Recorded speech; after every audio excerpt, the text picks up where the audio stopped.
hear that you don't let actors get by with anything, especially if you're not feeling a line. Like if you don't feel that it's really being embodied in every second. Yeah, I mean, it's also a question of just really really being totally present when you're watching an actor, so that you're seeing everything they're doing, and that you're not distracted by anything at all, so that you can help them in the best way possible. But often often I find it's about editing the number of notes to give people, because Eddie jokes that he can see from the speed of my walk to him how much I have to say. Because if I have too much to say, I slow the walk down, because I'm working out which ones to say and which ones to not say. But if I come fast, it's normally just one quick note. Got it. Slow walk. So the slow walk is always like, oh, Tom's doing the slow walk. There's a lot going on there. There's a lot going on in there. Yeah.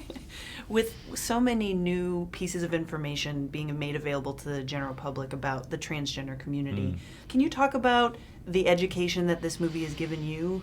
Well, I think the thing that really struck me is, I read the script 7 years ago, fell in love with it. It made me cry. It was such a beautiful love story, and I immediately then went online to look up Lily Elba, and I was shocked how little there was. I mean, 7 years ago there was like a couple of paragraphs on Wikipedia, which I later found out were quite inaccurate.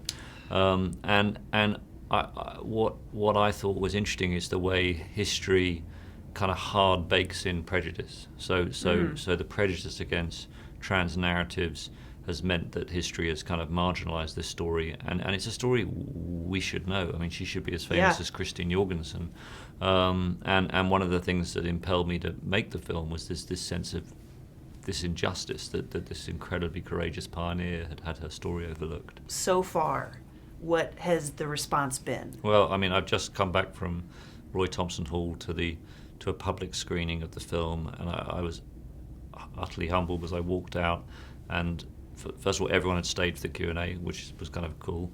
But everyone got to their feet, and I got a standing ovation. And then I started to tear up, which was very embarrassing. Hell yeah. But it was amazing. And the great thing about Toronto is, this has been a 7-year journey for me, and suddenly you share it with the world, and the audiences here are so warm and appreciative. But it was a very humbling and special moment, and it doesn't do my kind of English reserve reputation any good that I got upset.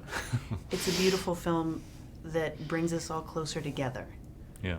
Especially, kind of coming off the season of movies that are supposed to be big, fun, popcorn explosion, boom kind of things.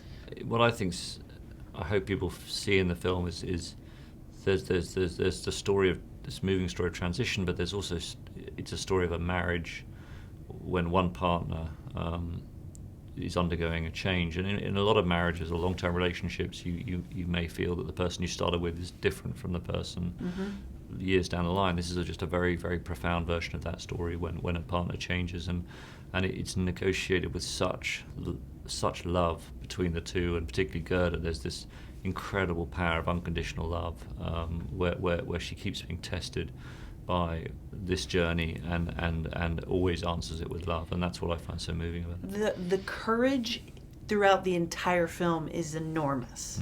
Every single person, it's like I could write a list a mile long. Well, I mean, you forget that to go through gender confirmation surgery at that time, we're talking 1930, there's no antibiotics, penicillin hasn't been invented, so the risks of death through infection are incredibly high, plus the surgery itself is untested by this surgeon. So you can only imagine the pain she must have been in to drive her to take that risk, and you can only admire her bravery for taking that risk.